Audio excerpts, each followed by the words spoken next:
Hello everyone! Welcome again to another edition of Storytime with Robbie. Hope you're all doing really good and having a fantastic day and getting excited as we are getting closer and closer to Christmas. Today we're continuing with the Christmas themed books, and today I'll be reading you Home for Christmas by Jan Brett, and I will be reading you Finding Christmas by Robert Munsch, and I'll be reading you Sounds Like Christmas by Robert Munsch. And I'll be reading you Goodnight Santa by Michelle Robinson. Hope you enjoy. Let's get started.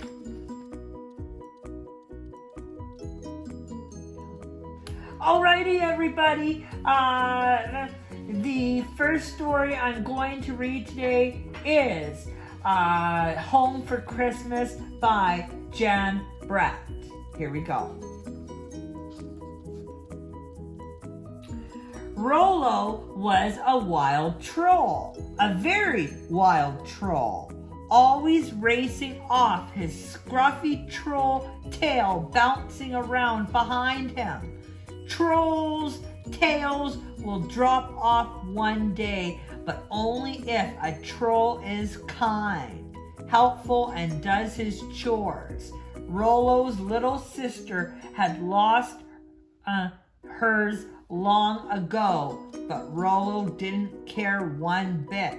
He just did whatever he wanted. Rollo never made his bed for Mama Troll. He never chopped wood for Papa Troll. He never helped little sister collect eggs. One morning, when they all asked for his help, Rollo had enough. No, no, no, he whooped, and he grabbed his rucksack, leaped over their heads, and ran toward the mountains. Mama Troll looked at Papa Troll and shook her head sadly. The chances of Rollo losing his tail are mighty slim, she said. Rollo walked along, getting hungry and tired. Where would he spend the night? He spied an owl's nest up in a tree. Hurrah! Rollo shouted. It's up this tree for me. He climbed and snuggled down among the owlets as Mother Owl looked on. When the little birds opened their mouths wide, Rollo opened his too. Yum! Free food, he thought. Sleepy and full, he dozed off, tucked under Mother Owl's warm, fluffy feathers. No bed to make here, he mumbled. But this lazy life didn't last long. The owlets grew fast and the nest got crowded. They spent hours flapping their wings until the day came for the owlets to fly. Mother Owl glared at Rollo, but he didn't move, so she bumped him out of the nest. Can't you see I don't have wings? Rollo screeched. Rollo shook the feathers out of his hair and strode through the forest, leaping and chasing field mice as he went. He hadn't gone far when he spotted Mother Bear watching her two cubs rolling around and roughhousing in the grass. Rollo dove in, cuffing the cubs and tickling their noses. Mother Bear didn't care. Now she had 3 naughty creatures to watch over instead of 2. That night, Rollo followed the bears to their mossy cave and fell asleep, curled up with the bear cubs, mumbling, "No wood to cut here." As the days passed, it got harder for Rollo to keep up with the bears. They had tough paws and sharp claws to help them scramble over rocks and climb trees looking for food. Then, at the end of summer, Mother Bear spotted a hive. She opened it up with a big swipe of her paw, and delicious honey gushed out. It had been a long time since Rollo had tasted anything so sweet. He shoved the baby bears aside. Big mistake! The angry bees aimed their stingers at him. Rollo threw himself into a nearby pool and dove under the water. Rollo floated up, the taste of honey still in his mouth. "Oh, I wish I had some of little sister's sweet nose print cookies," he thought. "Maybe I should go home." But he saw a gang of otters playing on a waterfall. "Wait for me," he cried as he scrambled out, threw off his wet clothes, and dove back in to slide down the waterfall. "This is the life for me." One morning, Rollo awoke to find a thin skim of ice on the pool. Otter didn't give it any mind, but Rollo could not stop shivering.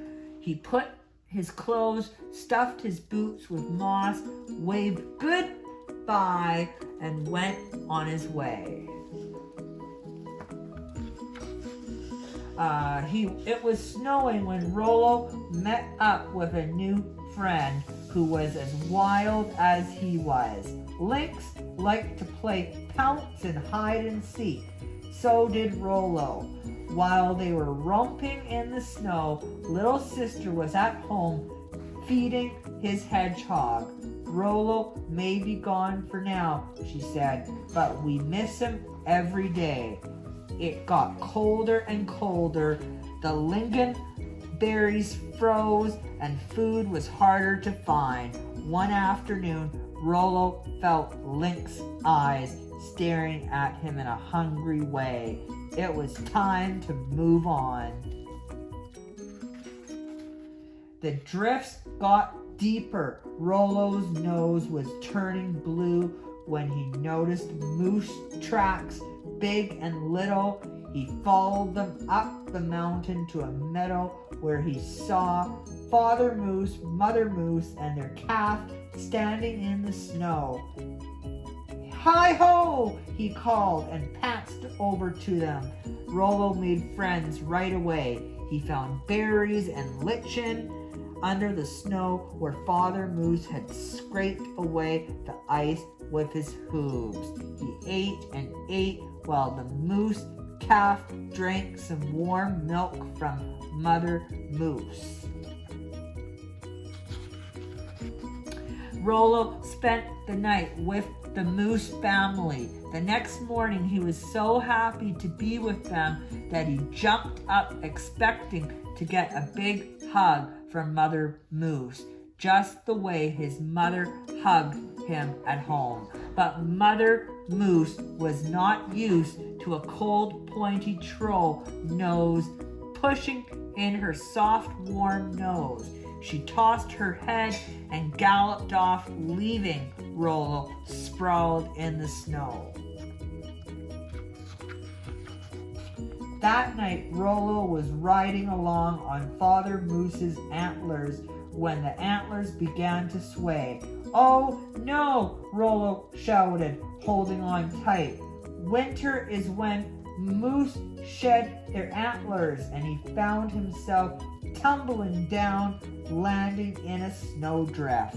He was brushing snow out of his eyes when he smelled the smoke from a wood fire. That's coming from my house. He imagined the warm fire inside, the good food and a soft bed. Most of all, he remembers Mama and Papa's big hugs and little sister laughing at his jokes. He began to sniffle and cry. As Rollo's sobs got louder, the antler began to rock back and forth on the slippery snow. It started sliding down the mountain faster and faster, bouncing over ice boulders and skidding across frozen rivers. It was an antler toboggan. Rollo spotted his little house down in the valley, and his sobs turned to whoops of joy.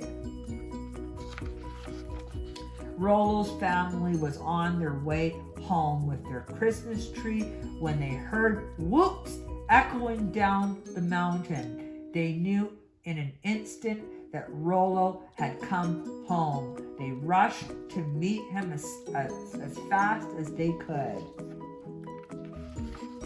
On Christmas Eve, the Troll family gathered to light the holiday candles. Mama, Papa, and little sister looked around proudly at the beds Rollo bad made. The wood he had chopped and the cookies little sister had baked with the eggs he had gathered. Papa Troll grinned as Rollo leaned forward to light a candle. "Have you lost something, Rollo?" he asked. Rollo just smiled. "I'm home for Christmas," he caroled. "For the best Christmas ever," little sister sang. "The cat just purred." He had a new toy. After the feast, the Troll family sat by the fire, home for Christmas, all together, singing and telling stories far into the night. The end. Alrighty, everybody. The second story I'm going to read today is Finding Christmas by Robert Munsch. Here we go. Julie always found her Christmas presents. One year, she found them in the basement. One year, she found them in the bathroom. One year, she found them in the garage. But this Christmas, Julie began to wonder if she was getting any presents from her family at all. She had looked and looked and looked and looked and found nothing. On Christmas Eve, Julie decided to give it one last try. She went down into the basement and pushed her way through spider webs. No presents. She went into the bathroom and pulled out all the towels.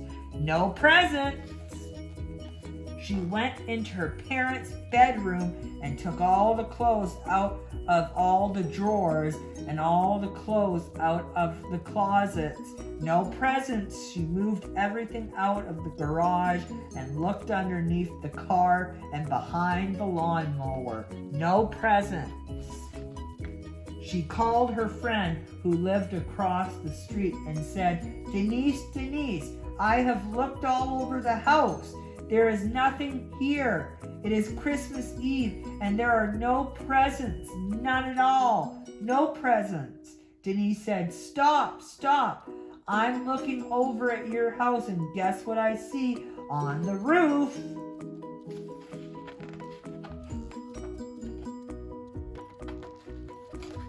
"I know," said Julie. "There is a Santa Claus with a sleigh. My mom and dad put that up this year. Isn't it neat?" "Yes, it's neat," said Denise. "And what is in the back of the sleigh on top of your roof?" "A large box," said Julie. "Yes," said Denise. "And what do you think is in the box?" "Of course," said Julie. "They hid the presents on the roof."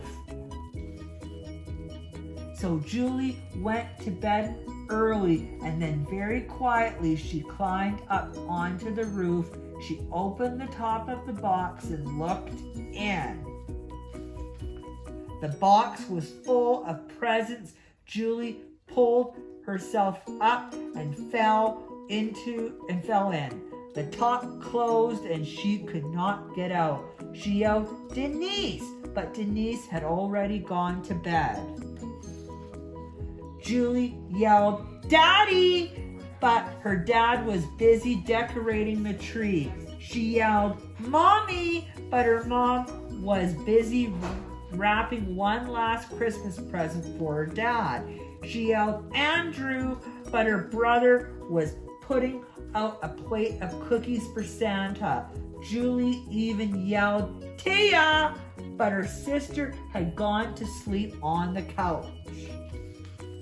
There was no way to get out, so Julie decided to take a nap. She lay down in the middle of the presents, wrapped herself in a blanket, and went to sleep. Very late that night, Julie's mom and dad went up onto the roof, got the box, and took it inside. "Ha!" said Julie's dad. "Julie never saw any Christmas presents this time. She doesn't know what she's getting." "Yes," said her mom. "We definitely fooled her this time." They reached into the box and brought out a bicycle. "A great present for Andrew," said Julie's dad. They reached into the box and brought out some markers. "A great present for Julie," said her mom. They reached into the box and brought out some building blocks. "A great present for Taya," said her dad. Then they reached in the box and brought out Julie fast asleep. "Look at this," said Julie's dad. "It's a little girl who's getting a little girl." "I didn't get anyone a little girl," said Julie's mom. "Well, it looks like a really nice little girl, and I want it for my Christmas present," said her dad. "It looks like a really nice little girl to me, too, and I want it for my Christmas present," said her mom. "No," said her dad. "I saw it first, and it's going to be my present." "No," said her mom. "It's a girl, and I'm a girl, so it should belong to me." Then Julie woke up. "Wait a minute," she said. "I belong to you both, right?" said her mom and dad. Then they gave her kisses and hugs and wrapped her up and put her under the Christmas tree with a label that said, "To Mommy and Daddy." On Christmas morning, Andrew and Taya found Julie all wrapped under the tree. So Andrew wrapped himself up and went under the tree, and Taya wrapped herself up and went under the tree. When their presents finally woke up, the kids all yelled, "Merry Christmas!" And everyone agreed that it was the best Christmas ever. The end. Alrighty, everybody. The third Christmas story I'm going to read today is Sounds Like Christmas by Robert Munsch. Here we go.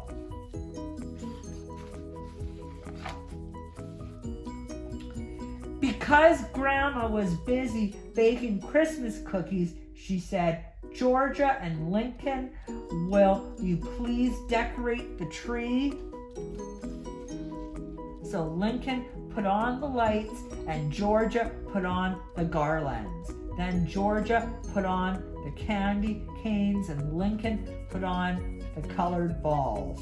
It was a wonderful tree. When all the regular stuff was up on the tree, Georgia said, "Watch this, I have something really neat." She went upstairs and brought down a little blue bird that looked almost real. "I saved up my allowance for this," said Georgia. She put it on the tree and pressed one leg and the blue bird started singing, "Tweet, tweet, tweet." "Well, I have something better than that," said Lincoln. He went upstairs and brought down his sound effects key chain and hung it on the tree. It went bazap, bazap, bazap. "No fair," said Georgia. "That was not a real ornament." "It is now," said Lincoln. So Georgia went upstairs and brought down a talking doll. She turned it on and stuck it on the tree. The doll said, "Ma, ma, ma, ma, ma, ma." "Bear that," said Georgia. Lincoln heard the neighbor's dog barking out in the street. The dog was an excellent barker, so Lincoln grabbed it and hung it on the Christmas tree. This worked really well because the dog barked even louder than usual. "Woof, woof, woof! Bear that," said Lincoln. Then their grandmother came in, looked at the tree, and yelled, "Ah!" It was a most wonderful and loud yell, so Georgia and Lincoln grabbed her and stuck her on the tree. Now the tree was making a really incredible, tremendous racket, going tweet, tweet, tweet, bazap, bazap, bazap. "Ma, ma, ma, ma, ma, ma. Woof, woof, woof. Ah!" Finally, their grandfather heard the racket. He had been out clearing the driveway, and he ran inside with the snow blower still running. "Grr!" he was yelling. "Stop, stop, stop!" He was making such a wonderful noise that Lincoln and Georgia grabbed him and stuck him at the very top of the tree where the angel is supposed to go. So the tree stood there making an incredible racket while Lincoln and Georgia marveled at the sound they had created. "Stop! Stop! Stop! Ma! Ma! Ma! Ma! Ma! Ma! Woof! Woof! Woof! Tweet! Tweet! Tweet! Grr! Grr! Ah! Bazap! Bazap! Bazap! But finally the bird ran down, and the keychain ran down, and the doll ran down, and the dog went to sleep, and Grandma got hoarse, and the snow blower ran out of gas, and their grandfather decided to try talking. He said, "Now you know, if you don't get us down from this tree, there will be nobody to give you presents."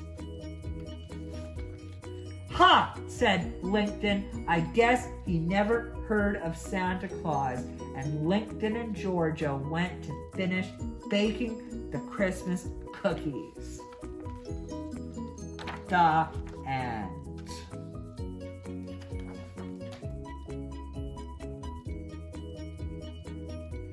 Go!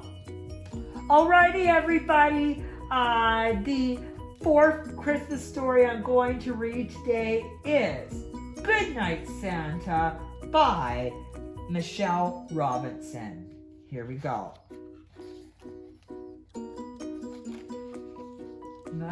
It's Christmas Eve.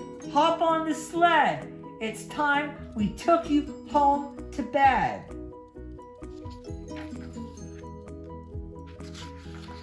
Good night, snowman. Good night, choir. Good night, stockings by the fire. Good night, tree and mistletoe. Santa's coming. Ho, ho, ho!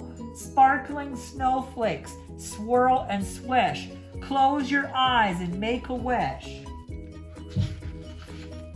through the snow drifts hand in hand. Good night, winter wonderland. Look, it's Santa and his elves picking presents from the shelves. Good night, workshop. Good night, toys. Where's that list of girls and boys? Come on, reindeer, time to go. Here comes Santa. Ho, ho, ho! The world below is frosty white. There's magic in the air tonight. Reindeer, rooftops, cozy fires, sacks and snowmen, trees and choirs. Gifts of every shape and size, jingling bells and starry skies. 2 more stockings still to go. Good night, Santa. Ho, ho, ho. The end. Alrighty, everybody. Really hope you enjoyed the Christmas themed books today. I know I really enjoyed them. Thank you so much again for joining me and for watching. It's always a pleasure being with you and reading to you. Have an awesome rest of your day, and I will see you here on the next edition of Story Time with Robbie. Until then, toodaloo.